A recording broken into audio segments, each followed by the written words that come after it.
आत्मस्वरूप का निरूपण आप लोग श्रवण कर रहे हैं। तो कल बतलाया है जागृत स्वप्न सुषुप्ति तीनों ही अवस्थाओं में जो स्पष्ट रूप से क्या हो रहा है, प्रकाशित हो रहा, निरंतर क्या हो रहा है, साक्षी रूप से, ज्ञान रूप से, चेतन रूप से प्रकट हो रहा, प्रकाशित हो रहा है ना।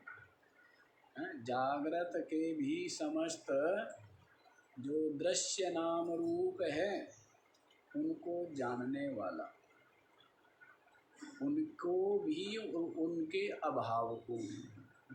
इसी प्रकार से स्वप्न और स्वप्न का संपूर्ण जो दृश्य है इसको भी और इसके अभाव को भी जानने वाला, और सुषुप्ति अवस्था में अज्ञान सुख और उसके अभाव को भी जो जानने वाला है, ये तीनों अवस्थाओं में क्या हो रहा है, विराजमान है।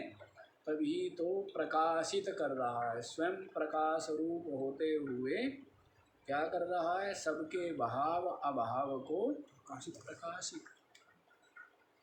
जो प्रत्यग रूपतया क्या होने से, अपना प्रत्यगात्मा अंतरात्म रूप से सदा निरंतर अहम अहम इति अंतः स्फुरन्, मैं इस रूप से हृदय में स्फुरित होता हुआ अनेक प्रकार से और अनेकों आकार,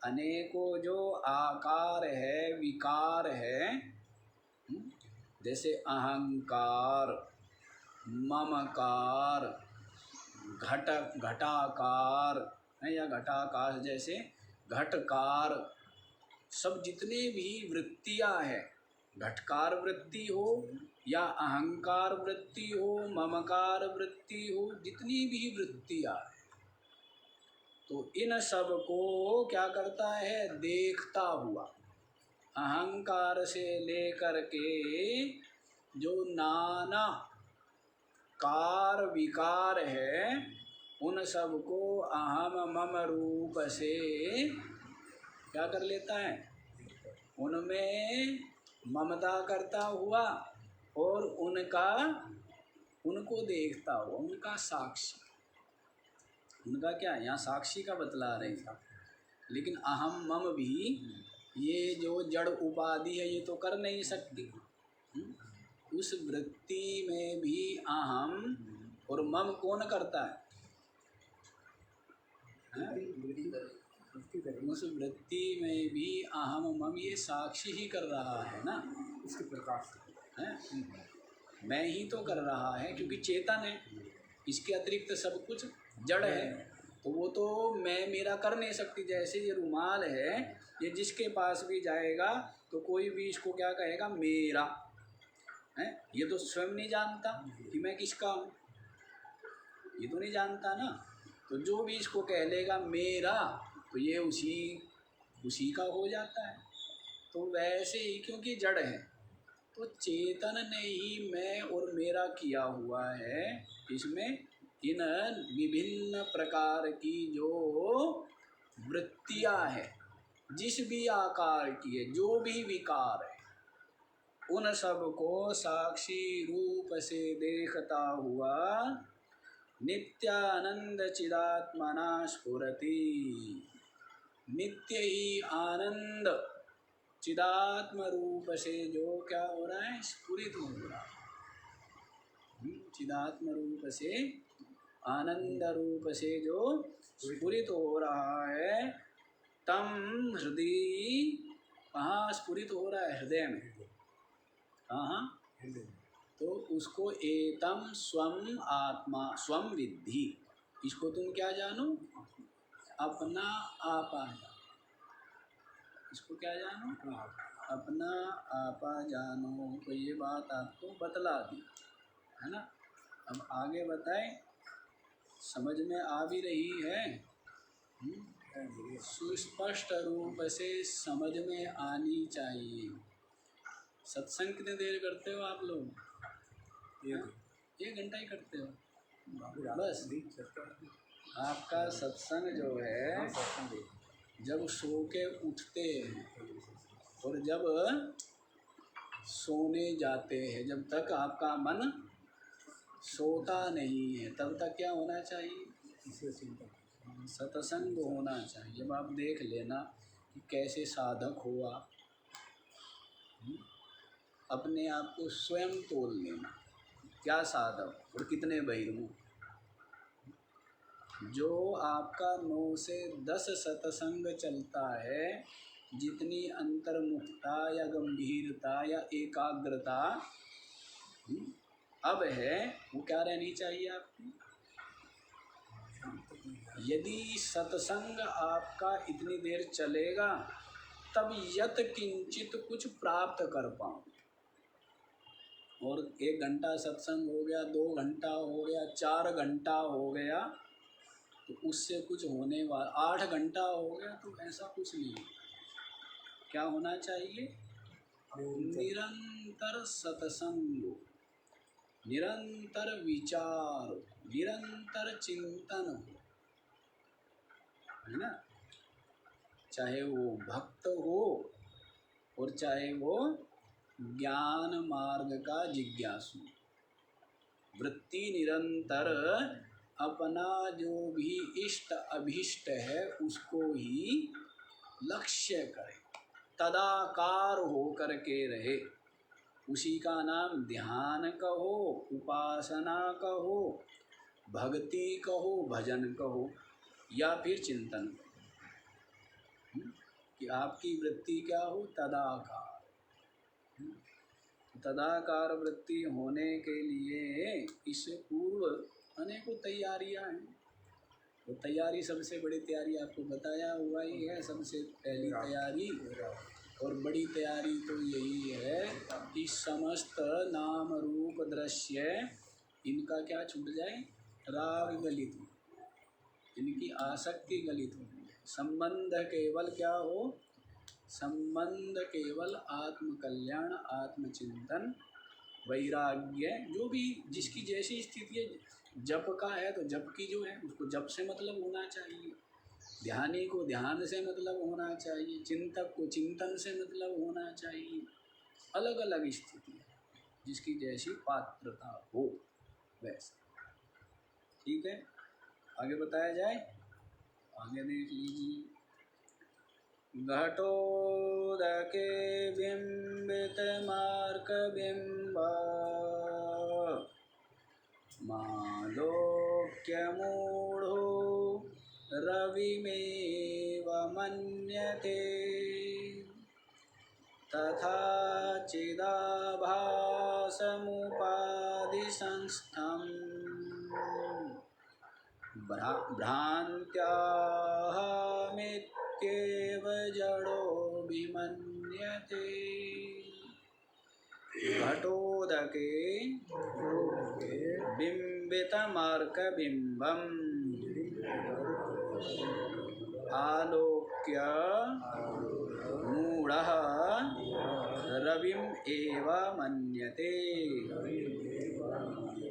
तथा चिदाभासम् उपाधि संस्थं भ्रान्त्या अहम इत्येव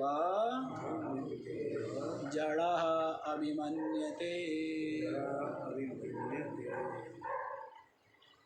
घटोदके बिंबित मार्कबिंब, जैसे जो सूर्य का बिंब है, जो बिंब स्थानीय सूर्य है, उसका जो प्रतिबिंब है वो किस में पड़ रहा है? घटोदके। घड़े में जो जल है उसमें क्या पड़ रहा है? सूर्य का प्रतिबिंब पड़ता है। तो जो मूढ़ है जैसे बालक देखे होंगे आपने, तो बालक क्या समझते हैं कि सूरज कहाँ है, सूर्य कहाँ है, घड़े के अंदर। अब उसको पकड़ना चाहते हैं, खाना या पाना चाहते हैं। तो आपके राम जी भी तो लीला करते हैं, कहते सुना है हमने। आपके राम जी भी लीला कर रहे थे क्या? क्या लीला कर रहे थे? चांद को पकड़, ऐसा ही है नहीं है? अच्छा, ऐसा ही रहा होगा। ठीक है, तो क्या कह रहे हैं, जैसे घड़े में स्थित जो जल है उसमें सूर्य का प्रतिबिंब को ही मूढ़ः रविम एव मन्यते, जो मूढ़ लोग हैं उसको क्या मानते हैं, सूर्य समझ, सूर्य मानते हैं। ऐसा जो है कभी समझ आपकी भी रही होगी। बाल्यावस्था में, मूढ़ावस्था में, हाँ तो देखो उनका अभी बाला माई है, वो तो गई बूढ़ी, और नाम अभी भी बाला ही है। तो बाला मतलब बुद्धि के हिसाब से बाला रख दिया क्या? बालक माने बालक है, बाला, बाला आता है अविवेकी के लिए, अज्ञानी के लिए। बालक जैसे होते हैं, है ना, बाला लड़की के लिए। हाँ हाँ, तो वो इसीलिए है ना, कन्या है तो बाला इसलिए है ना कि अब तक जो बुद्धि का विकास जितना होना चाहिए वो नहीं हुआ है, इसीलिए उसको क्या कह देते हैं, बाला। उपनिषदों में आया है, उपनिषद में आया है कि जो शरीर आदि को ही आत्मा मानते हैं, जैसे बालक लोग आकाश में क्या देखते हैं, नीलिमा और कटहा का भ्रम उनको होता है, मानते हैं। तो इसी प्रकार से आत्मा में या आत्मा को शरीर आदि जो मानते हैं वो सब के सब क्या हैं, बाला, बालक। तो यहाँ बाला ना कह करके मूढ़ कह दिया, एक ही बात। ठीक है, तो जो मूढ़ है वो क्या करते हैं, घट में स्थित जल में सूर्य के प्रतिबिंब को ही सूर्य समझ लेते। इसी प्रकार से तथा एव चिदाभासम उपाधि संस्थम भ्रांत्या अहमेव इति जड़ः अभिमन्यते। उपाधि में स्थित जो चिदाभास है, अंतःकरण रूप जो उपाधि है, और उसमें क्या पड़ रहा है, चेतन का जो प्रतिबिंब पड़ रहा है, आभास पड़ रहा है, उसको ही जड़ा, जड़ लोग, वहाँ मूढ़ कहा है। मूढ़ का मतलब ये है कि अभी बुद्धि नहीं है लेकिन बुद्धि आ सकती है, और जड़ है, कठिन काम है। ये क्या है, जड़ता है। मतलब यदि आप कोई व्यक्ति घड़े में, जल में क्या माने, सूर्य के प्रतिबिंब को सूर्य मानता है, तो वो कहते हैं वो इतना मूर्ख नहीं है, वो अधिक मूर्ख नहीं है। लेकिन उपाधि में स्थित जो चिदाभास है, चेतन का जो आभास है, उसको जड़ा भ्रांत्या अहम इति अभिमन्यते। भ्रांति के कारण से जड़ लोग क्या करते हैं, उसको ही मैं मानते। तो आधे से अधिक जड़ी, हाँ जी, आधे से अधिक जड़ी, आधे से अधिक जड़ी नहीं, आधे से अधिक क्या कहे, सारी सृष्टि का कहना यही हाल है। हाँ, सारी सृष्टि है, अधिकतर लोगों की क्या स्थिति है, यही है। ये जो अभिनिवेश है, आग्रह है, अज्ञान है, ये नहीं छूट पाता है सहजता से। देखो समझ आया, अंतःकरण जो उपाधि है, उस उपाधि में स्थित जो चेतन का आभास है, जिसको क्या बोलते हैं, चिदाभास, जिसको जीव कहते हैं, जिसको क्या कहते हैं, जीव कहते हैं।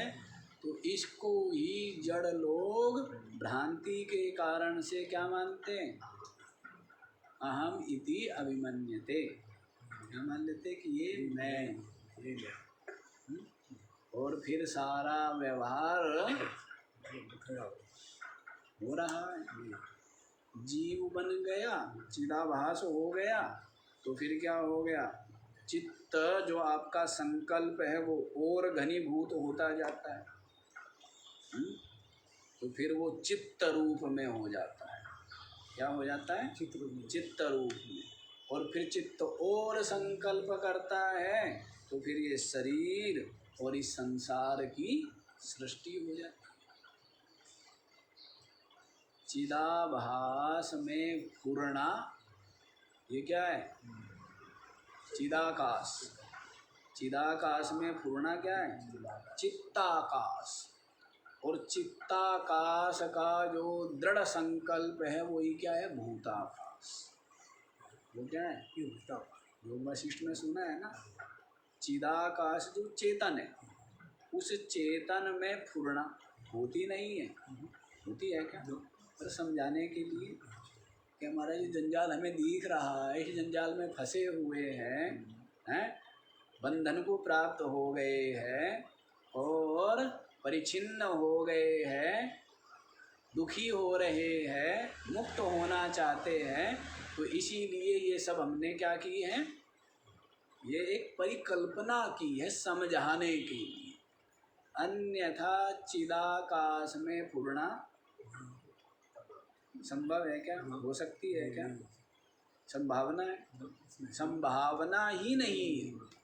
लेकिन फिर कहते हैं कि हाँ भाई, चिदाकाश में क्या हुई? पूर्णा हुई। तो फिर क्या हो गया? चित्ताकाश। चित्त बन गया, मन बन गया। और इस चित्ताकाश से, इसमें तो पूर्णा ही पूर्णा है। चित्ताकाश में तो क्या है? संकल्प ही संकल्प है, बड़े दृढ़ दृढ़ संकल्प हैं, अनेकों प्रकार के जो है हठ है, निश्चय है, प्रतिज्ञा है, व्रत है। तो उससे क्या बन गया? ये सारा का सारा भूताकाश। इस प्रकार से इस जगत में की सृष्टि कहो या इस जीव का उलझना और फंसना निकलेगा कैसे? जैसे जैसे सिमटेगा, जैसे जैसे इसमें फैलेगा, वैसे वैसे फंसेगा। और जैसे जैसे क्या करेगा? सिमटेगा। भूताकाश से अपने मन को हटा लिया, कहाँ लगा दिया? चित्ताकाश में लगा के रखो। चिकित्सा किसकी करनी है? चित्त की तो करनी है। इसकी चिकित्सा होनी है। सब जो चीर फाड़ ऑपरेशन हो रहे हैं, इसके हो रहे हैं। हाँ, तो चित्त के हो रहे हैं। समस्त जो है वासना, आसक्ति कहाँ बने हुए हैं? ये सारे ट्यूमर कहेंगे, क्या कहेंगे इनको? फोड़े, फुंसी, पता नहीं क्या क्या। तो ये सब कहाँ बने हुए हैं? हाँ, तो ऑपरेशन होगा। शरीर का ऑपरेशन करना तो आसान काम है, लेकिन चित्त का ऑपरेशन करना, हाँ, और ये करना भी स्वयं को ही पड़ेगा। ठीक है ना? करना भी किसको पड़ेगा? स्वयं करना। हाँ, स्वयं को ही करना है कि समस्त विकार, आसक्ति, कपट, कुटिलता आदि से रहित तो हो जाना है। तो ये सब के सब निकालने पड़ेंगे ना, चिमटी से पकड़ कर। चित्त की ही चिकित्सा है। तो पहले भूताकाश से सिमटेगा, तभी तो बाहर से फुर्सत मिलेगी, तभी तो नंबर किसका आएगा? अपना आएगा। अभी तो कह जी बाहरी मेरे को बहुत काम है, उसको सुधारना, उसको सुधारना, उसको सुधारना, बड़े काम है। ये करना है, वो करना है, वो करना है, वो करना है, करता रहे। अब तक यही क्या है? इतने जन्मों से यही किया और आगे भी यही करते रहना। गधे का काम तो क्या है?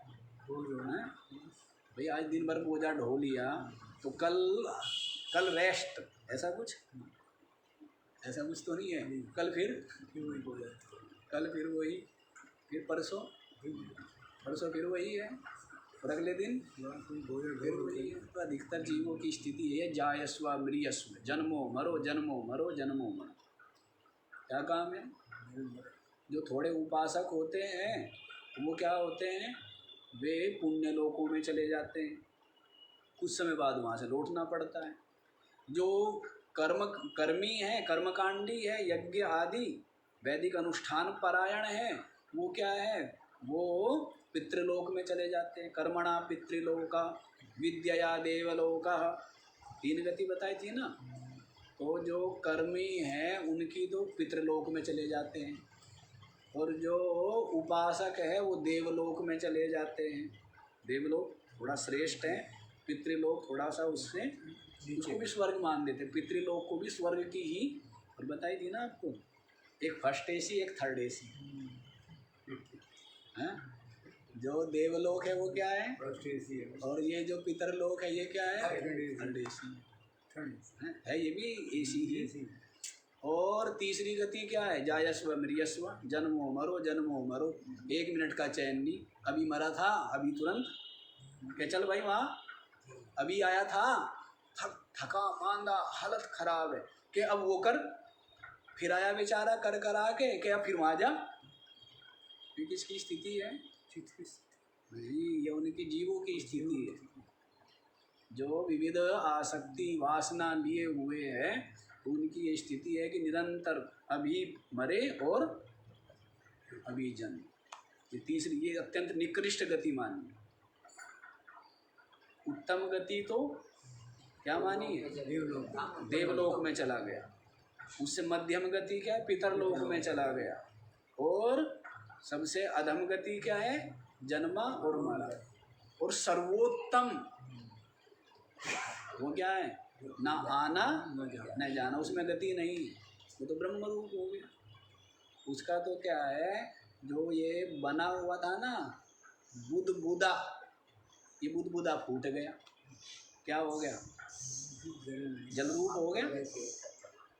जो ये बुदबुदा बना हुआ था मैं मेरे का है, विभिन्न प्रकार के नाना रूप आकार विकारों का, ये बुदबुदा क्या हुआ, ये फूट गया तो क्या हो गया, जल रूप हो गया था, तो ब्रह्म रूप।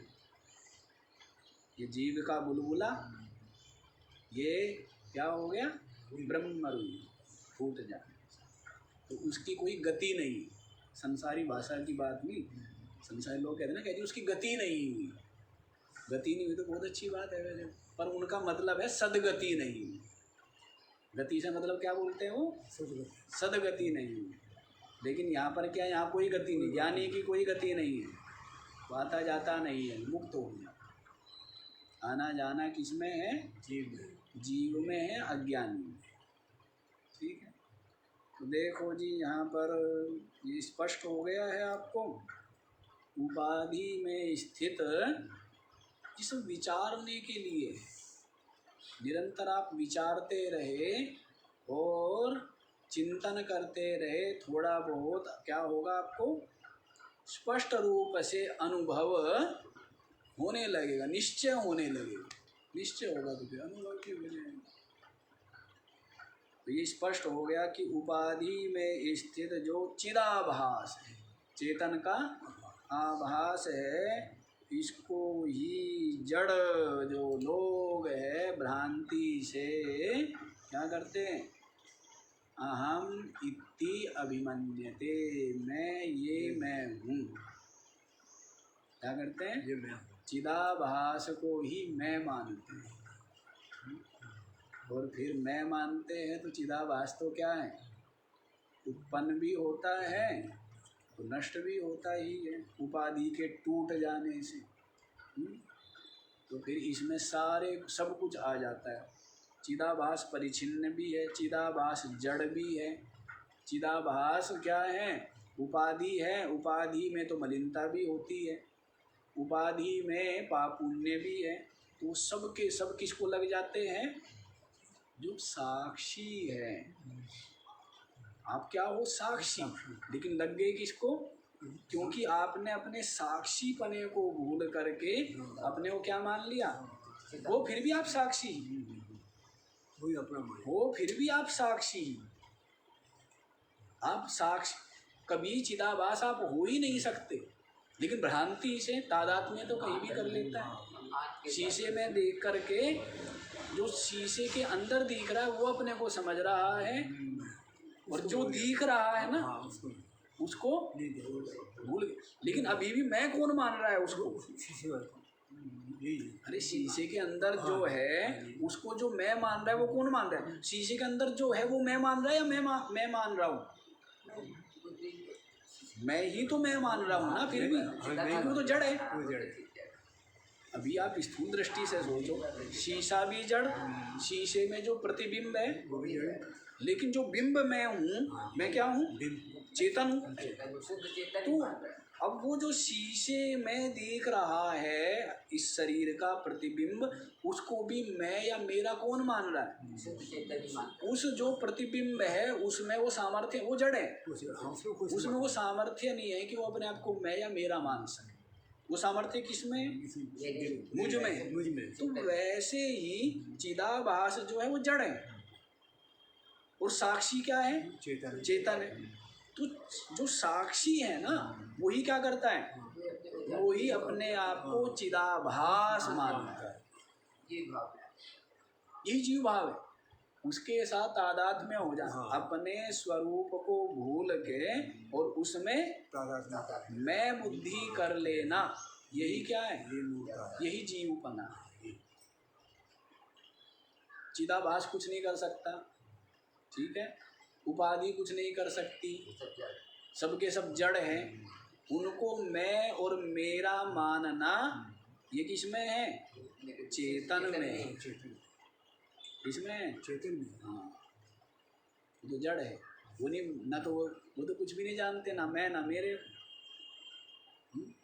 तो इस तरह से साक्षी होते हुए भी आप अपने को क्या मानते हो? जीव मानते क्या हो? जीव क्या है? चिदाभास। इतना विवेक कर लिया, उसके पश्चात भी प्रतिबिंब रहेगा, आभास रहेगा, उसके पश्चात भी अंतःकरण रहेगा, उसके पश्चात भी इंद्रिया रहेगी, उसके पश्चात भी प्राण और शरीर रहेगा। और कब तक रहेगा? जब तक इनका प्रारब्ध है, क्योंकि प्रारब्ध जो है वो तो आरंभ हो चुका है, वो नष्ट तभी हो, उपाधि के नष्ट होने पर। जब तक उपाधि का प्रारब्ध है, प्रारब्ध किसका है? उपाधि का ही है ना। शरीर, प्राण, इंद्रिया, अंतःकरण आदि सब की सब क्या है? ये उपाधि। तो चेतन का प्रारब्ध नहीं है, आपका प्रारब्ध नहीं, साक्षी का नहीं, ठीक है, उपाधि का प्रारब्ध है। तो संचित और क्रियमाण तो ज्ञानी के क्या हो जाते? भस्म हो जाते। संचित भस्म हो गए, क्रियमाण आगे होंगे नहीं। क्यों? आसक्ति युक्त होके कर्म करेगा, कर्ता भोक्ता भाव लेके कर्म करेगा, तभी तो क्या होंगे? क्रियमाण कर्म बनेंगे। लेकिन अब उसका कर्तृत्व भोक्तृत्व है नहीं, तो इसी कारण से उसके द्वारा कर्म होते हुए, उसके शरीर के द्वारा कर्म होते हुए भी वे कर्म बनते नहीं, बनेंगे नहीं। और प्रारब्ध तो क्या है? वो तो भोग करके ही नष्ट, मतलब आप नहीं ध्यान में करते नहीं। हाँ, और प्रारब्ध भोग करके नष्ट होता है, और भोगता भी कौन है? यानी भोगता है कौन? भोगता है गुरु जी इसके द्वारा कोई अच्छे कर्म भी हो गए, जैसे वो सत्य ज्ञानी है, वो अच्छे भी कर्म कर वही अच्छे ही कर्म, उसका फल फिर आता ही बनता ही ना, नहीं बनता है। फल कब बनता है? जब आपके मन में उसके प्रति क्या हो? कर्ता भोक्ता बना हो, तभी तो फल बनेगा। कोई फल नहीं बनता है उसका जब कर्ता भोक्ता बना नहीं, जीव भाव नहीं। वैसे ये भी कहा जाता है, वो एक व्यवस्था दे दी है कि भाई क्या होता है, तो कहते ज्ञानी के जो शुभ कर्म हैं, पुण्य हैं, वो जो सेवा करने वाले हैं वो ले जाते हैं, और उसके जो पाप है, जो निंदा करने वाले हैं वो ले जाते हैं। ऐसा भी व्यवस्था दी है, क्योंकि उसको तो कोई संबंध नहीं है ना इन सब बातों से।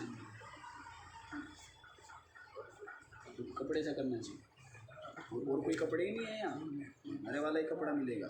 ये फूलों को रखिए, ये फूलों से आ रही चीज़, ऊपर वाले फूल से भी आ रही हो, बिना फूल के भी आ रही हो।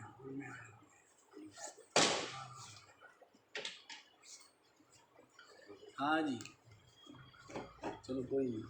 क्या कह रहे हैं? ऐसी भी व्यवस्था दी जाती है कि ज्ञानी के जो पुण्य हैं वो सेवक लोग ले लेते हैं, और जो उसके पाप है वो जो उसकी निंदक लोग हैं वो ले लेते हैं। ये भी एक व्यवस्था दी जाती है, जबकि उसका कोई संबंध नहीं है। उसका क्या है? कोई संबंध नहीं। ना उसका पाप से, ना उसका कोई पाप है, ना उसका कोई पुण्य है। पाप पुण्य किसके होते होंगे? जो इनको मानेगा। मानेगा मतलब जिसका इन उपाधियों में क्या होगा? मैं और मेरा पना होगा, उसी के पाप पुण्य होते हैं। साक्षी का ना कोई पाप है ना कोई पुण्य है। साक्षी तो केवल क्या है?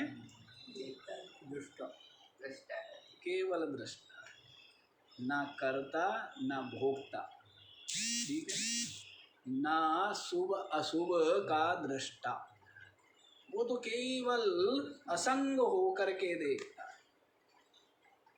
उनमें राग द्वेष या अनुकूल प्रतिकूल पक्ष विपक्ष इन सब से क्या है? जो अलग है, बिल्कुल निष्पक्ष है, वो साक्षी। वो क्या है? वो साक्षी। तो इसलिए साक्षी रूप जो ज्ञानी है वो तो क्या है? जानता है कि मैं तो साक्षी हूँ। तो साक्षी भी क्या? ब्रह्म हूँ। साक्षी भी क्या हूँ? ब्रह्म हूँ, केवल हूँ, अद्वितीय हूँ, एक हूँ, ऐसा उसका बोध, ऐसा उसका अनुभव। अच्छा जी, आगे देख लीजिए। तो जिस प्रकार से घड़े के जल में जो प्रतिबिंब है सूर्य का, उसको मूढ़ लोग क्या करते हैं? सूर्य मान लेते हैं, बालक आदि। इसी प्रकार से जड़ बुद्धि वाले उपाधि में स्थित जो चिदाभास है उसको ही भ्रांति से मैं मानते हैं, और विभिन्न जन्म जन्मांतरों में जीव भाव प्राप्त करके दुख भोगते रहते हैं और सुखी होना चाहते हैं। क्या होते हैं? सुखी होने चाहते हैं। घर में ला करके डाल रहे हैं क्या? कूड़ा कचरा, और क्या चाहते? सुगंध आ जाएगी। क्या है? सुगंध आए तो क्या आएगी? सुगंध ही आएगी। तो वैसे ही संसार में आसक्ति करके और संसार की वस्तुओं को सेवन प्राप्त या उपभोग करके क्या चाहते हैं? कि हम पूर्ण हो जाए। क्या हो जाए? पूर्ण हो जाए, सुखी हो जाए, आनंद में प्रतिष्ठित हो जाए। तो उनका क्या है? खुली आंखें स्वप्न देखना। ऐसे लोग क्या कर रहे हैं? खुली आंखों से स्वप्न देख रहे हैं। वो कभी संभव नहीं, कभी संभव नहीं है। ठीक समझ होनी चाहिए। आगे देखो क्या बताए। घटं जलं तद्गतमर्कबिम्बं विहाय सर्वं विनिरीक्ष्यतेऽर्कः तटस्थ एतत्प्रीतयावभासकः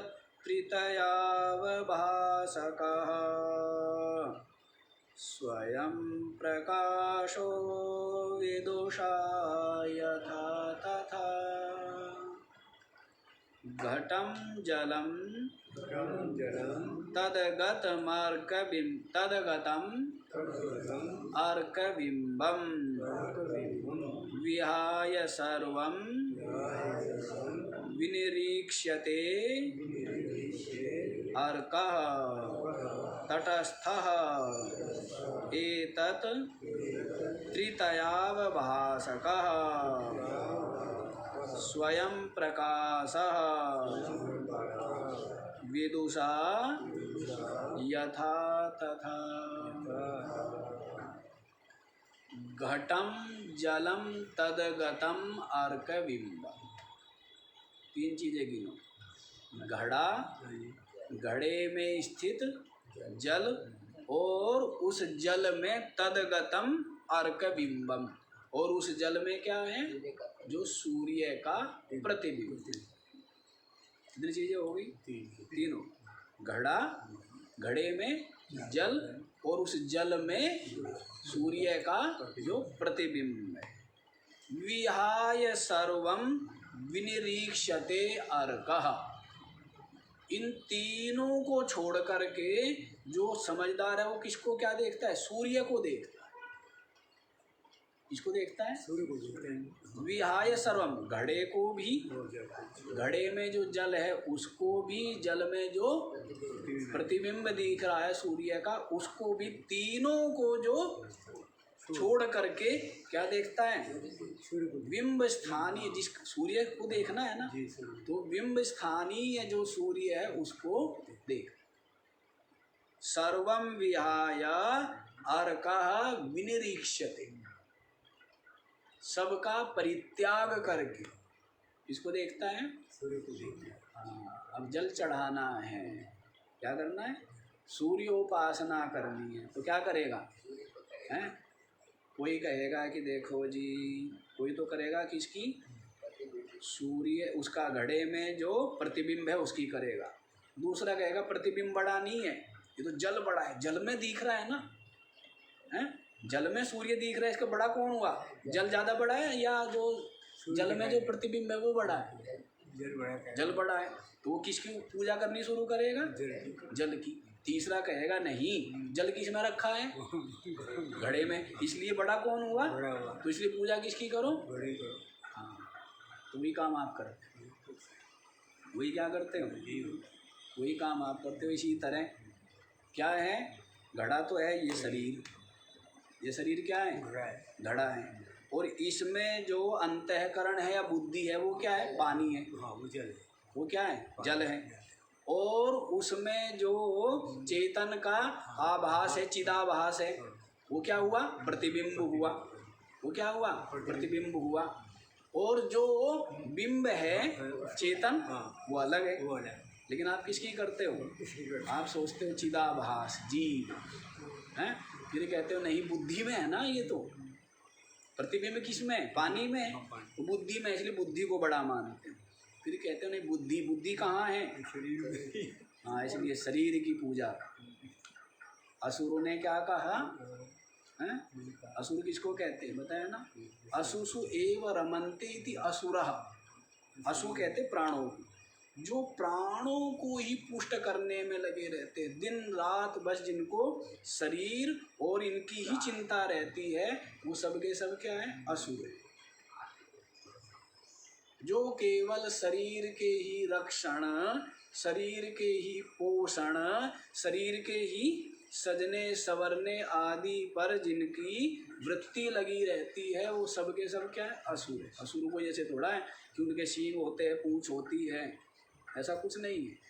जो शरीर, शरीर से जिनका संबंध है कि धर्म अधर्म, न्याय अन्याय, उचित अनुचित हैं, इन चीज़ों से दूसरों के सुख दुख, परोपकार, सेवा, सहयोग आदि से कोई मतलब संबंध नहीं। जो अपने आप से ही, उनको क्या कहते हैं, असुर। शरीर के पोषण में लगे रहें, इसलिए असुर। असुरों के क्या होते हैं, बलशाली शरीर होते हैं उनके। असुरों के शरीर क्या होंगे, बलशाली होंगे ना, क्योंकि वो उसी में लगे। विरोचन जो था इनका सबसे बड़ा, उसने घोषणा कर दी है शरीर ही आत्मा है, यही परमात्मा है, इसलिए क्या करो, शरीर की ही सेवा, शरीर की ही पूजा पाठ करो, ठीक है। इसलिए सब के सब क्या करो, घी पी पी करके, और क्या करो, दंड पे। ये किसने कहा है, विरोचन ने कहा है। फिर इंद्र तो समझदार था, इंद्र ने कहा कि नहीं, ये शरीर तो आत्मा हो नहीं सकता, क्यों, क्या होता है ये तो नष्ट हो जाता है, बीमार हो जाता है, एक रस नहीं है, बूढ़ा हो जाता है, क्षीण हो जाता है, इसलिए आत्मा नहीं हो सकता। इंद्र को ब्रह्म ज्ञान आत्मज्ञान प्राप्त हो गया, और विरोचन तो लौट आया, बस कहने लगा भाई शरीर ही है, ठीक है, इसी का तो वो असुर है। वो क्या है, असुर। तो तीन चीजें हुई ना, शरीर, शरीर में बुद्धि, बुद्धि में प्रतिबिंब जिसको चिदाभास कहेंगे, और चेतन अलग है। जैसे घड़ा, घड़े में जल और उसमें जल में प्रतिबिंब, और सूर्य भिन्न है। तो जो विवेकी है वो सूर्य को क्या देखता है? आकाश में स्थित अलग ही देखता है, बिंब रूप से। वही सूर्य घड़े को भी प्रकाशित कर रहा है, घड़े में जो जल है उसको भी प्रकाशित कर रहा है। किसे दिख रहा है वो पानी? हैं? इसके प्रकाश में ना, सूर्य के प्रकाश में। घट को प्रकाशित किसने किया? और घड़े में जो जल है उसको प्रकाशित किसने किया? और उसमें जो आभास पड़ रहा है, प्रतिबिंब, वो भी किसका है? उसको प्रकाशित किसने किया? तो प्रकाशित करने वाला है, लेकिन क्या करता है मूढ़ व्यक्ति? उसको ही सूर्य मानने लगता है। तो वैसे ही शरीर को भी प्रकाशित करने वाला, बुद्धि को भी प्रकाशित करने वाला, और बुद्धि में जो आभास है चिदाभास उसको भी प्रकाशित करने वाला चेतन, दृष्टि, स्थूल बुद्धि शरीर को आत्मा मानेंगे। थोड़ा प्रयत्न करेंगे तो क्या बुद्धि को आत्मा मान लेंगे, थोड़ा और विचार करेंगे, प्रयत्न करेंगे तो चिदाभास जो जीव है इसको आत्मा मान। लेकिन जो चेतन है साक्षी, उसको आत्मा मानने से काम भी नहीं होता है। समझना, पुनः पुनः विचार करके निश्चय करना, निरंतर निरंतर। कैसे करके? निरंतर। जैसे ये वृत्ति आपकी कभी भंग नहीं हुई कि मैं शरीर हूँ, ये वृत्ति भंग हुई कभी? सुसुप्ति को छोड़ करके आपकी निरंतर क्या है? मैं शरीर हूँ, मैं बालक हूँ, मैं पुरुष या स्त्री हूँ, ये वृत्ति भंग हुई है कभी? सो के जब उठते हो और सोने तक यही वृत्ति रहती है ना कि मैं शरीर हूँ। इसकी जगह क्या वृत्ति बनानी पड़ेगी? शरीर नहीं, मैं साक्षी। तो ऐसा निरंतर पहले तो समझना पड़ेगा। मानने, यहाँ मानने से कुछ होने वाला नहीं। मानना आपकी उपासना में होता है, कर्म कांड में होता है। ज्ञान मार्ग में मानने से कुछ नहीं होता कि आप मान लो, यदि आपने कह दिया और हमने, ऐसा कुछ नहीं होना है।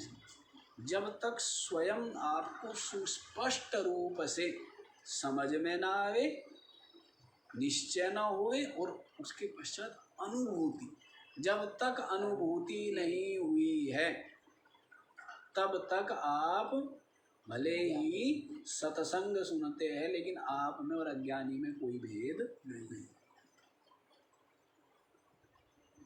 अज्ञानी के समान ही आपका भी क्या होगा? जन्म मरण होगा, जब तक अपने साक्षी आत्मा रूप की अनुभूति। फिर निरंतर वही वृत्ति रहेगी, है? जैसे ये वृत्ति बनी रहती है कि मैं शरीर हूँ, तो आप पानी में भी उतरते हो, पहाड़ पर भी चढ़ते हो, भोजन भी करते हो, दौड़ते हो, सब कुछ करते हो, लेकिन ये वृत्ति कभी भंग होती है कि मैं शरीर हूँ? नहीं भंग होती है। वैसे ही ज्ञानी की भी क्या रहती है? व्यवहार करे या व्यवहार न करे, लेकिन एक वृत्ति अखंड रहती है, मैं साक्षी चेतन आत्मा। जैसे आपकी अखंडित वृत्ति है, मैं जीव हूँ, मैं शरीर हूँ, ऐसी क्या है? अज्ञानी की अखंडित वृत्ति रहती है। वैसे ही ज्ञानी की क्या वृत्ति रहती है?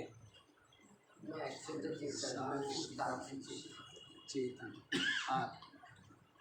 और इसी वृत्ति में वो आरूढ़ रहता है, और फिर जो भी शरीर आदि के द्वारा व्यवहार होना है वो व्यवहार ऐसा। दृश्य प्रपंच के तो हिसाब से पहले समझना है ये चीज कि मैं साक्षी हूँ। ये जो बतला दिया है देह बुद्धि और इसमें जो चिदाभास है ये मैं नहीं हूँ। ये जड़ है, ये दृश्य है, ये प्रकाश्य है, मैं प्रकाशक हूँ। ये अनात्मा है, मैं आत्मा हूँ। ये दृश्य है। सबसे सुंदर तो बात लगती है दृश्य दृष्टा, स्पष्ट। दृश्य अलग, दृष्टा अलग। जड़ है, ये सही। तो देखने वाला ये सब जड़, ये सब दृश्य, ये सब अनात्मा और मैं चेतन साक्षी आत्मा शिव आनंद। ये दुख रूप, ये सीमित, मैं व्याप्त, असीमित, अपरिचित। तो ऐसा जो परम पुरुषार्थ का आश्रय लेकर के ऐसी जिसकी क्या बन गई है, अपने साक्षी स्वरूप की अनुभूति होगी। फिर जगत में यथा योग यथा प्रारब्ध, उसकी स्वयं की कोई इच्छा नहीं है पर ये प्रारब्ध है। लेकिन वो नियम नहीं बनाता। ज्ञानी जो है करूँगा या नहीं करूँगा ऐसा कुछ बताया था ना। जैसे संसारी के जीवन में हठ होता है और साधक के जीवन में भी हठ होना चाहिए, लेकिन ज्ञानी के जीवन में कुछ नहीं, आग्रह नहीं होता। क्योंकि स्वप्न जो दृश्य है उसको लेकर के क्या आग्रह रखा है, कुछ नहीं। लेकिन साधक के जीवन में तो चाहे, क्योंकि आसक्ति छोड़नी है ना, अभी छूटी ही नहीं। और ज्ञानी की तो सब कुछ छूट गया, सब कुछ भस्म हो गया, रस्सियाँ जल बल गई है सब पहले। इसलिए उसका कोई आग्रह नहीं होता है किसी भी प्रकार का। लेकिन साधक का तो बहुत आग्रह होना चाहिए। सत्कर्मों में, सद्विचार में, आसक्ति त्याग में, सद्गुणों में साधक का क्या होना चाहिए, आग्रह। और जो विकार है, जो दुर्विचार है, उनके त्याग में भी आग्रह होना चाहिए साधक। सारा परिश्रम तो उसी का है। संसारी कुछ ना करे, ज्ञानी कुछ ना करे। संसारी भी कुछ नहीं करता है, खाता पीता मौज में रहता है। और ज्ञानी भी साधक परिश्रम करना पड़ेगा ना, पहुंचना है। तो देखो जी यहीं पर क्या बतलाया है। घड़ा जल और उसमें स्थित जो सूर्य का प्रतिबिंब है, सर्वम विहाय, इन तीनों का परित्याग करके अर्कः विनिरीक्ष्यते, जो विचारवान है वो सूर्य को ही देखता है कि ये तीनों उससे प्रकाशित है। घड़े में स्थित जो सूर्य है वो प्रकाशित न तो जल को कर सकता, न घड़े को कर सकता, न अपने आप को कर सकता। वो तो क्या जड़ है, प्रकाश विहीन है। प्रकाश किसका है, सूर्य। तो इन तीनों का परित्याग करके विवेकी सूर्य को देखता है। तटस्थ एतत् तृतीयावभासक, तटस्थ देखता है। क्या देखता है, बिल्कुल अलग है, तीनों से बिल्कुल अलग है। तृतीयावभासक, तीनों का प्रकाशक है। तीनों को क्या कर रहा है, प्रकाशित कर रहा है। घड़े को भी, पानी को भी, और उसमें स्थित जो प्रतिबिंब है उसको। तृतीयावभासक स्वयं प्रकाशः यथा, जिस प्रकार से, तथा उसी प्रकार से, स्वयं प्रकाशः विदुषा। विदुषा माने जो विद्वान है, विवेकी। तो विवेकी क्या करते हैं, अपने जो स्वयं प्रकाश आत्मा उसको ही देखते हैं। तीनों जो बतला दिए हैं, तीनों का प्रकाश आगे आएगा। आगे वाला श्लोक भी पढ़ लीजिए। एक साथ कहो तो एक साथ बताऊं, अलग अलग ही बताएंगे। देहं धियं चित् प्रतिबिंबमेतं विसृज्य बुद्धौ निहितं गुहायां द्रष्टारमात्मानमखण्डबोधं सर्वप्रकाशं सदसद्विलक्षणम् देहं धियं चित्प्रतिबिम्बं एतं विसृज्य बुद्धौ निहितं गुहायां द्रष्टारम् आत्मानम् अखण्डबोधं सर्वप्रकाशं सदसद्विलक्षणं देहम माने ये स्थूल देह, धियम माने बुद्धि, चित प्रतिबिंबम और उसमें चेतन का जो प्रतिबिंब। कितने हो गए? तीन हो गए। जैसे घड़ा, जल और जल में सूर्य का प्रतिबिंब, तीन हो गए। इसी प्रकार से शरीर में बुद्धि और बुद्धि में चेतन का जो प्रतिबिंब। एतम विसृज्य, इन तीनों का परित्याग करके बुद्धौ गुहायाम निहितम, बुद्धि रूपी गुफा में स्थित। बड़ा विचित्र काम। बुद्धि रूपी गुहा में स्थित जो बुद्धि क्या है? जड़ है, वृत्ति मात्र है ना। बुद्धि क्या है? वृत्ति मात्र। तो सारा जो भी भ्रम है, भ्रांति है, अज्ञान है, बंधन है, मोक्ष है, सब किसमें है? बुद्धि में। सब किसमें है? बुद्धि में। बंधन मुक्ति, ज्ञान अज्ञान, सब बुद्धि में है। सब प्रकार के अहम मम बुद्धि में है। सब कुछ बुद्धि में ही है। आत्मा में नहीं। आत्मा तो निरंतर ही क्या है? विशुद्ध ज्ञान स्वरूप, मुक्त स्वरूप। ये सब के सब बुद्धि। क्या कह रहे हैं? बुद्धौ गुहायाम निहितम, बुद्धि रूपी गुफा में जो स्थित है, विराजमान। द्रष्टारम, देखने वाला। बुद्धि रूपी गुफा में स्थित जो क्या है? देखने वाला। आत्मानम, ऐसा जो दृष्टा अपनी आत्मा है। अखंड बोधम, जो क्या है? अखंड ज्ञान स्वरूप है। उसका ज्ञान कभी खंडित नहीं होता। ये तो बुद्धि का ज्ञान है, कभी खंडित हो जाता है, कभी कहता है मैं ऐसा ज्ञानी हूँ, पूछो। फिर भोजन बनाने की बात आ जाती, कह जी इस विषय में मैं पूर्ण अज्ञानी होता है ना आदमी। कभी कहे कि जी क्या ये कार्य करने में मैं पूर्ण ज्ञानी हूँ और ये कार्य करने में पूर्ण अज्ञानी। अब ये ज्ञानीपना किसमें? बुद्धि में। तो उसकी बुद्धि की क्या है? सीमित। वो लाइट होती है ना जैसे जुगनों की, जैसे वो एम्बुलेंस पर नहीं होती है, यों टिमटिमाती है। तो वैसे ही ये मन बुद्धि अहंकार की जो लाइट है यों होती रहती है। ठीक है, कभी जल जाती है, कभी बुझ जाती है।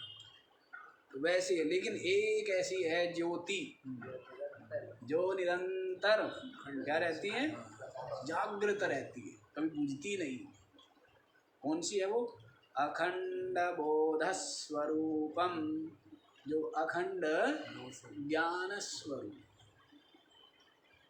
ऐसी जो ये अपनी आत्मा है, दृष्टात्मानम सर्व प्रकाशम। क्या कह रहे हैं? सबका प्रकाश है। सबका सब उसी के प्रकाश में दिख रहा है। इसके चेतन के प्रकाश में बुद्धि चेतन के प्रकाश में इंद्रिया, चेतन के प्रकाश में शरीर, और ये संपूर्ण दृश्य। सूर्य भी यदि चेतन न होवे प्रकाश करने वाला, तो सूर्य आपको प्रकाशित कर सकता है क्या? सूर्य जड़ है, सूर्य नहीं जानता। सूर्य के प्रकाश को भी और रात्रि के अंधकार को भी प्रकाशित कौन करता है? मोहर कौन लगाता है? चेतन। अभी प्रकाश है, अभी अंधकार है, मोहर लगाने का काम किसका है? चेतन का। हाँ, साइन साइन कर देते हैं ना, हाँ, साइन। वैसे तो सर्व प्रकाशम, सबका क्या है? जो आप कहते हो बुद्धि, बुद्धि का भी तो प्रकाशक है ना, साक्षी, दृष्टा है। आत्मा अखंड बोध स्वरूप जो है, सद असद विलक्षणम। सत और असत दोनों से क्या है वो? विलक्षण है, भिन्न है। सद माने जो कार्य है और असद माने जो कारण है। क्या पीछे भी बताई थी ना, इनका अर्थ किया था। सत कार्य, असत कारण। दोनों तरफ से अर्थ लगेगा। सत को कारण कह देंगे, असत कार्य को कह देते हैं। असत कारण को कह देंगे, सत कार्य को कह देंगे। जैसे जो स्थूल बुद्धि है, उसके लिए कार्य कारण असत है और कार्य सत है। स्थूल बुद्धि है ना, उसको क्या दिखता है? घड़ा दिखता है, मिट्टी नहीं दिखती। जो स्थूल मति है उसको क्या दिख रहा है? कार्य तो सत लग रहा है, और जो कारण है मिट्टी, वो असत लग रही है। तो असत माने जो उसको अब नहीं दिख रहा है, तो वो क्या हो गया? मिट्टी हो गई असत, और घड़ा हो गया सत, जबकि मिट्टी का ही कार्य है। थोड़ा सा विचारवान है, थोड़ा सा बुद्धिमान है, तो वो क्या कहता है कि जो मिट्टी है वो तो है सत। सत क्यों है? क्योंकि पहले भी थी और अब घड़े में भी है। और घड़ा क्या है? वो है असत, वो तो कुम्हार की कल्पना है। तो दोनों तरफ अर्थ लग जाएगा, है ना। सत माने कारण, असत माने कार्य। सत माने कारण और असत माने कार्य, दोनों तरफ लग जाएगा। ठीक है, तो ना वो कारण है आत्मा, ना वो कार्य। सद असद विलक्षणम माने ना कारण है और न कार्य है, दोनों से भिन्न। समझ आया? देहे को भी, बुद्धि को भी, और उसमें बुद्धि में जो चेतन का प्रतिबिंब है, आभास, चिदाभास, उसको भी सर्वावभाषक, सबका अवभाषक जो है। तो इन तीनों का परित्याग करके जो बुद्धि रूपी गुहा, क्या है? बुद्धि रूपी गुहा में स्थित जो क्या बतलाया है? अखंड आत्मा, अखंड बोध स्वरूप जो दृष्टा है। क्या है? दृष्टा है। तीनों का जो दृष्टा है, सर्व का जो दृष्टा है, सर्व प्रकाशम, सबका प्रकाशक, प्रकाशक, प्रकाशित करने वाला जो दृष्टा है। सद असद विलक्षणम, सत असत दोनों से जो विलक्षण है, वही आत्मा है। वही क्या है? वही आत्मा है। तो समय तो आपका हो गया, नहीं तो आगे वाला भी बतलाते हैं। ये स्पष्ट हो गया है? नहीं हुआ है? बुद्धि में स्पष्ट हो गया नहीं? हैं? बुद्धि में हो गया स्पष्ट, तो फिर क्या क्या करना है?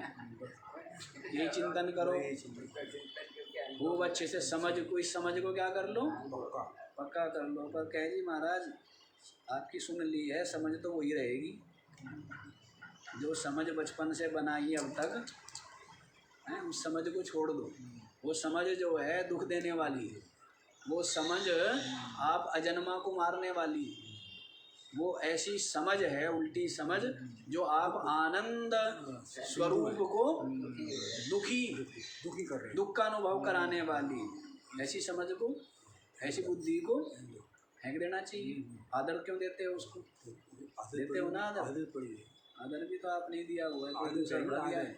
आप आदर दोगे तो आप दुख भोगोगे, आप आदर दोगे तो आप दुख भोगोगे।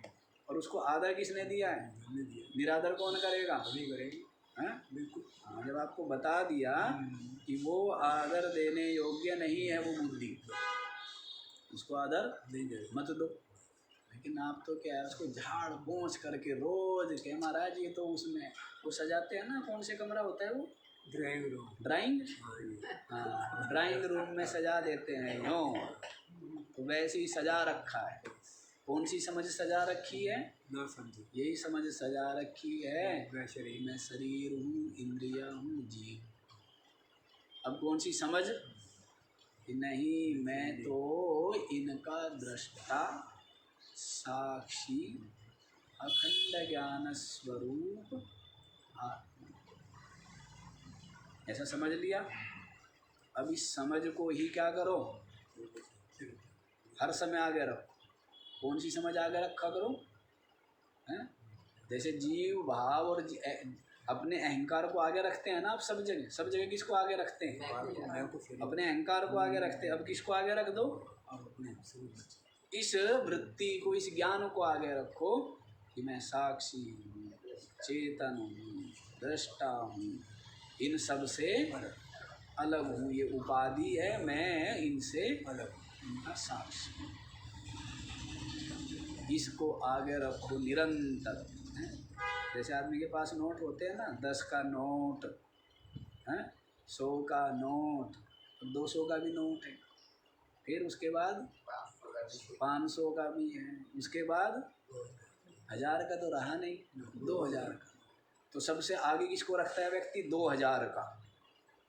हैं? सबके सब 2000 में लपेटेगा ना, वो तो 10-10 के, 5-5 के, वो तो सब छोटे छोटे हैं। सबसे आगे कौन सा नोट रखेगा? 2000 का बड़ा नोट रखेगा, जेब से भी, जिससे कि क्षण क्षण के सबको दिखे। ऐसे कपड़े होते हैं ना आजकल, हैं, हल्के से, और उनमें से भी नोट क्या है, क्षण क्षण के प्रकाश दिखता है कि हाँ 500 का है जेब में, हैं। और 2000 के बीच में भले ही कितने डाल के रखो, हाँ चाहे 10-10 की पूरी गड्डी है, लेकिन आदमी क्या लगेगा? हाँ 2000 के बहुत है, पूरा मोटी है भाई जेब, ठीक है। इसीलिए जेब कटेगी। अच्छा वो कटेगी, वो चलो अलग बात। तो सबसे आगे किसको रखना है? जो कीमती है उसको आगे रखते हैं ना, हैं। ये माई, ये भी सब माई का आदमी कौन से कम है? जो भी सब जाते हैं कहीं शादी ब्याह आदि में, तो जिन चीज़ों को कभी पहनते पूनते नहीं हैं उनको भी दिखाते हैं ना, उनको क्या करते हैं? तो वैसे भी आप भी दिखा कर रखा करो। सबसे मूल्यवान चीज़ कौन सी बुद्धि है? कि मैं साक्षी, मैं चेतन हूँ, मैं आत्मा हूँ। इसको क्या रखो? फिर बाद में कि मैं जीव या ये शरीर और ये इंद्रिया, ये सब की सब क्या हो, पीछे हो, ये बाद में रहे। और आप सबसे आगे किसको रखते हो? शरीर। अब शरीर है तो बड़े झंझट है, फिर कपड़े भी, फिर गाड़ी भी हैं, फिर तो झंझट ही झंझट है। ये शरीर है, ये तो कुरूप है, तो इसकी कुरूपता को क्या करना पड़ेगा? ढकना पड़ेगा, छिपाना पड़ेगा, तो लीपना पोतना और पता नहीं क्या क्या चलेगा। और यदि आगे किसको रख दिया? साक्षी को रख दिया, तो फिर हाँ, फिर जो भी पहना हुआ है सबसे बढ़िया, दरी भी लपेट के चला गया तो क्या है? सबसे बढ़िया है ना? नहीं, आत्मविश्वास होना चाहिए, आत्मविश्वास झलकना चाहिए। और उसका झलकेगा ना जो क्या मानता है? मैं शरीर नहीं हूँ, मैं साक्षी हूँ, मैं आत्मा हूँ, उसी का झलकेगा आत्मविश्वास। हाँ, तो सबसे आगे बड़ा नोट 2000 तो जानते हो आप, ये भी मेरे को बताना पड़ेगा क्या? 2000 का नोट आगे रखा करो, ठीक है। रखते ही हो क्या? रखा क्या करो? सब रखते ही हो, और फिर बीच में दूसरे लिपटे रहते हैं, हैं? हाँ, तो वैसे ही यही वृत्ति आगे रखो निरंतर कि मैं चेतन, आत्मा, साक्षी, असंग, इन सब का प्रकाशक, इन सब से अलग। ये क्या रखो? यही वृत्ति, यही निश्चय, यही चिंतन निरंतर बना करके रखो। यदि इधर बढ़ना और अपनी आत्मा परमात्मा को पाना चाहते हो, यदि मोक्ष चाहिए, यदि मोक्ष है तू चाहता विषसम विषय तजता तरे। सबसे पहले क्या बोल दिया? मोक्ष चाहता है। यदि मोक्ष चाहिए तो विषयों को विष के समान परित्याग कर। अब आपसे पूछा जाए, किसी संसारी से पूछ लो, अत्यंत जो विषयी पामर जीव है उससे पूछ लो कि मोक्ष चाहता है, तो सब क्या कहेंगे? हाँ जी। विषयों की आसक्ति छोड़ दें, विषय है जी ना जी। तो कैसे? उसका कहना क्या है? केवल एक भावना मात्र है। जो आसक्ति नहीं छोड़ सकता, जगत की वस्तुओं से प्रीति नहीं छोड़ सकता, वो क्या चाहता है? मोक्ष। तो उसका मोक्ष मैं चाहता हूँ। मोक्ष ये केवल क्या है? स्वयं को धोखा देना, किसी और को थोड़ा, इसको धोखा देना। हाँ। तो कहीं पर भी जो रस नहीं है, रस नहीं लेता है, रस नहीं मानता है, स्वाद नहीं लेता है, तो ऐसा जो सब ओर से क्या हो गया? रस बुद्धि का परित्याग हो गया, राग का परित्याग हो गया विषयों से। तो फिर क्या करेगा? यदि मोक्ष है तू चाहता विषसम विषय तजता। जनक ने भी कहा ना, मुक्ति कैसे होगी, ज्ञान कैसे प्राप्त होगा, वैराग्य कैसे प्राप्त होगा, कई प्रश्न कर दिए अष्टावक्र जी के सामने। उन्होंने एक ही बात कहा, क्या मुक्तिमिच्छसि चेताद विषयान विश्वत्यज। इसी को हिंदी में बोला बाबा ने, वो कह दिया जो मैंने अभी सुना है। यदि तू मोक्ष चाहता है तो विषयों का विष के समान परित्याग कर। क्या कर दें? हम लोगों की अलग अलग बुद्धि के मार्ग, फिर विषय क्यों बनाए हैं? जब विषयों का परित्याग ही करना है तो फिर विषय क्यों बनाए? अरे विषय इसलिए बनाए हैं जिससे कि तेरे को अकल आ जाए, हैं? समझ आ जाए कि इनमें कोई रस नहीं है, कोई परम सुख है, कोई परम आनंद है। जैसे इनमें सुख मिल रहा है, वहाँ उसमें क्या मिलेगा? परम सुख। हाँ, तो उस तरफ उसको विचारवान की बुद्धि तो उधर जाएगी ना। इन विषयों को देख परख के क्या होगा? विरक्त हो जाएगा। तो ये विषय इसलिए बनाए हैं जिससे कि इनकी दुख रूपता, क्षण भंगुरता, नश्वरता को अनुभव करके विरक्त हो। चलो बाकी का विचार कल। ओम